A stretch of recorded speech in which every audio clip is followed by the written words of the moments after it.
Hi there, I'm Andrea Koppel, and it's time for coffee, the podcast where you get to hear firsthand what the jobs and careers that interest you the most are really like. Hey there, Java junkies. Welcome to another K-Cup mini episode of Time for Coffee. By the way, K-Cups come in 3 sizes, single, double, and triple shots, or roughly 1 minute, 5 minutes, or 10 minutes in length. So if you don't have time to throw back an entire caffeinated career conversation, these K-Cup mini episodes of T4C can give you a quick caffeinated fix, whether you're on the go or you only have a few minutes to binge. So grab your mug and take a chug, because it's time for a caffeinated career double shot K-Cup with my guest, Siji Onabanjo. So give us a window into what you do, Siji, as the Chief Growth Officer at CyberDuck. You and I were chatting in our Espresso Shots episode, and you were saying that you wear basically 2 hats in this role, both as Chief Development Officer, Business Development, Biz Dev, and then sales. Yeah, exactly. So within my role, I'd say if you think of it as 3 pillars, there's the client services and the client relationships. That's one of the pillars that I look after. And I have a team working underneath me who deal with that.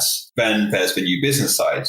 So they're the ones who qualify new inquiries coming into the agency, who are working to bring those clients on board and to win them. And then there's the marketing side, where it's actually promoting us as an agency, making sure that from a brand positioning perspective, we're positioned in a way that brings in the right type of clients and inquiries for us. So where I sit across all 3, but as Chief Growth Officer, my role is sort of leaning more towards the client services, client relationships, and the new business. Basically looking after the whole, speaking to a client when they first get in touch with us, or when we go out and reach out to a client, take them through that journey that will hopefully lead to them becoming a partner of us, or us becoming a partner of theirs, should I say, and then turning that into a relationship which will last for many years, which is successful for both us and the clients, where they're able to deliver on what they want using the skills that we have at CyberDuck. So can you take us into a typical day for you now? What does a day look like for you, Siji? A lot of meetings.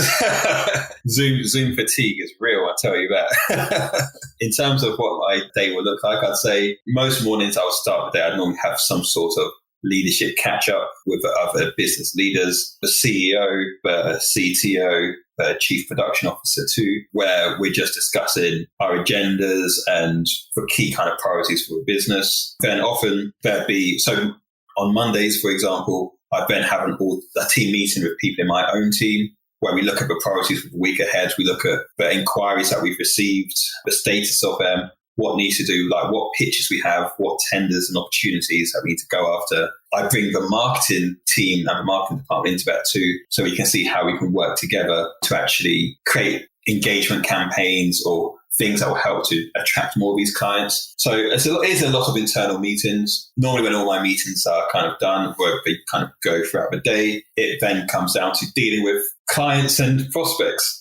So my role now is probably more in a reviewer type of role. There'll be work that my team would have done, putting together proposals, putting together pitches or responses to clients. My role would be to review those, work with them to improve it, find new angles that we can use to impress clients and prospects as well. All of that's done over Slack. So heavy Slack user as well, where there's that constant communication with my team. And then I also, as Chief Growth Officer, have a few accounts that I manage personally. Like I said, I've got a team who now kind of manage lots of the accounts. I still like to be involved, and I still like to take on a few accounts myself. So, for example, I'm the account owner for Compare the Market, which is a big price insurance comparison company in the UK. For the UK listeners, they'll know them by the meerkats on their adverts. So that's one of my accounts. There'll be meetings with a client where we're showcasing our work, showcasing progress, discussing how we move forward with what we're doing. I'll be part of that.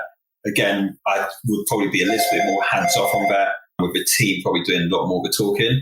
But then if any issues arise, I'll be the one to handle those.